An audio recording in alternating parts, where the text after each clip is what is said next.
Ladies, gentlemen, brothers and sisters, gather round as we embark on a thrilling expedition into the captivating realm of motorcycle riders. Zip up your levers, put on your helmets and saddle up for the ride as we delve into 7 common traits within the motorcycle community.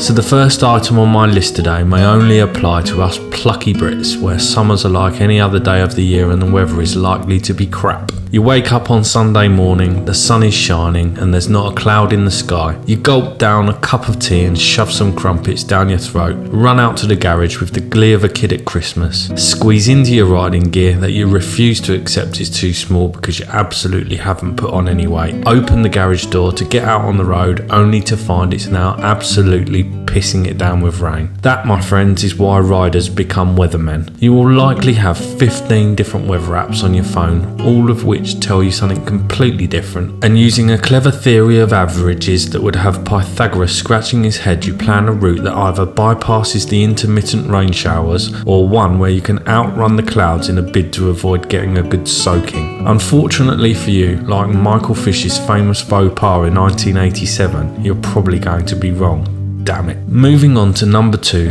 as motorcycle riders we are living, breathing thermometers. It's like we've got an internal mercury column tracking the temperature. One moment we're sizzling like a sausage on a barbecue and the next we're cooler than the other side of the pillow. As we ride down a slight dip in the road into a small valley, an apocalyptic ice age awaits us as the temperature drops by what feels like 40 degrees, only to ride up the other side for it to be completely back to normal. For those sane enough not to ride a 2-wheeled crotch rocket, it's a bit like when you're swimming in a pool and you move between a shady and sunny spot and the temperature of the water changes. Either that or you just swam into a spot where some snotty brat has just emptied their bladder. This experience is particularly prevalent during the mornings and evenings and is somewhat like the feeling of walking through a ghost, because we all know exactly how that feels. For my next point, imagine yourself gently cruising down the road at twice the speed limit, relieving your stresses with 2-wheel therapy as you ponder your bad life choices. You rode to the middle of nowhere and then turn left, and a sudden smell of chemicals or burning fills your nostrils. You look around for an industrial unit or something that would make sense of this sudden smell, but alas, there is nothing in sight. You look down at your bike in a mild panic, wondering what on earth has gone wrong with it, only to find it's absolutely fine. Admittedly, this strange phenomenon is not unique to motorcycles and can also happen in a vehicle that will stand up on its own whilst not moving, but nonetheless it's more pronounced and just a tad more unnerving when your reproductive organs are resting on what is not much different to a Molotov cocktail. Now, in my previous point I talked about riding to the middle of nowhere and turning left, and that is because when on 2 wheels your sense of freedom is somewhat comparable to a convict who has just escaped Alcatraz. As you meander through some unknown country roads with every intention of heading straight on, you see a turning on the left and you suddenly think to yourself, I wonder where that goes. Now, similar to target fixation, you relinquish all control of your ability to steer your bike, as it makes the decision for you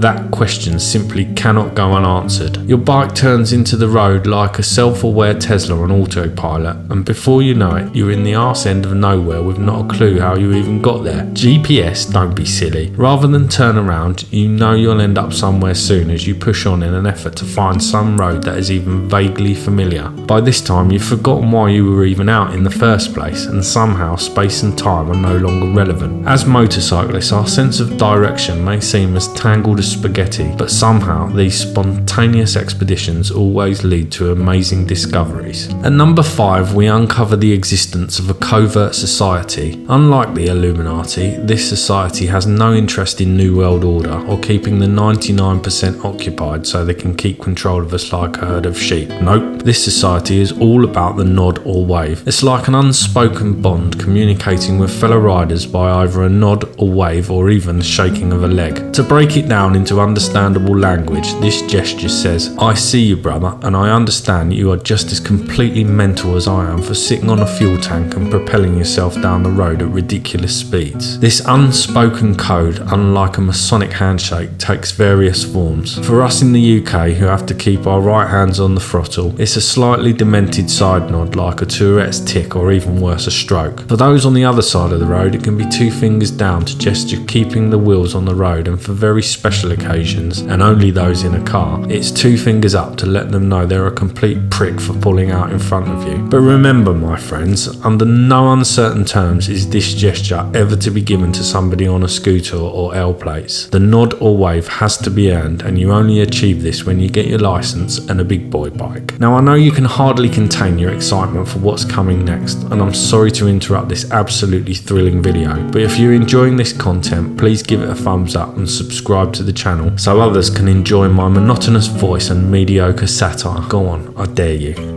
Now, let's delve deeper with point number 6, where motorcycle riders confront fashion dilemmas that would rival an Elizabethan tragedy. Having worked yourself up into a frenzy and successfully applying chaos theory to 15 different weather apps to calculate and predict the weather at every mile of your journey, you start to second guess yourself as you choose your riding attire for the day. This can only be compared to the insanity that is a woman trying to choose their evening outfit only to realise they don't have the right accessories and have to start all over again with the wardrobe in tatters. Yes, my friends, choosing the perfect riding outfit for the day is like trying to answer the great question, why do we exist? Do you go for the one piece because safety first and it's going to be a fast ride, but with the niggling feeling that the sun is shining and there is going to be a lot of hanging around at the other end, and you don't want to end up like Ross and his leather trousers in Friends? Or do you go with the two-piece so you have the option of fresh air to your sweat-laden torso, but also risk losing the feeling in your arms as you carry a jacket around with you at the destination? Or do you go chill and wear your riding jeans and a jacket? The jeans sound good, excellent, but hold on a minute. Should you wear your breathable textile summer jacket or your leather jacket? It's hot now, but it's going to cool down later. Do you boil now or do you freeze later? Finally, you settle for the jeans and a leather jacket, and then you look at your glove choices and this never-ending dilemma continues. After all is done, you push your bike out of the garage. The clouds have rolled in, and from the corner of your eye, and for all that is unholy, you see your thermals and waterproofs sitting on the shelf and start to wonder if you've made the right decision. Moving on.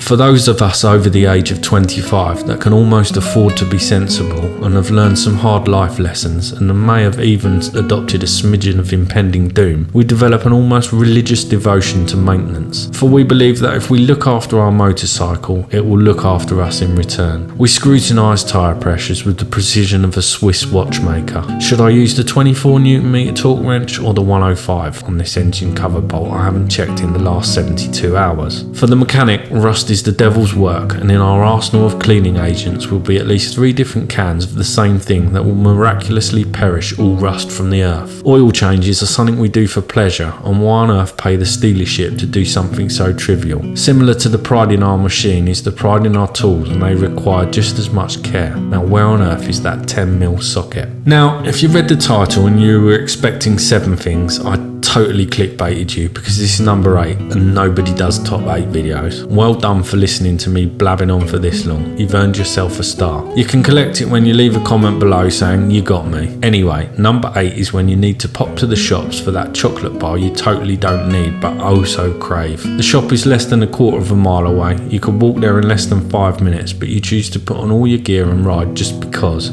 And like the abstract left turn I discussed earlier, you turn out of your street and head in completely the wrong direction, turning a quarter-mile ride into a 30-mile jolly around the countryside. And so it is with great sorrow that this video draws to an end. In conclusion, dear viewers, these are just 8 quirks that make us motorcycle riders a breed apart. We're not just traversing the road, we're dancing to the rhythm of adventure and the eternal quest for the perfect outfit. If you're not a rider yet, perhaps when you are, you'll look back and laugh at this video when you identify with one or more of these characteristics. And with that, I thank you all for watching, and I will catch you in the next one.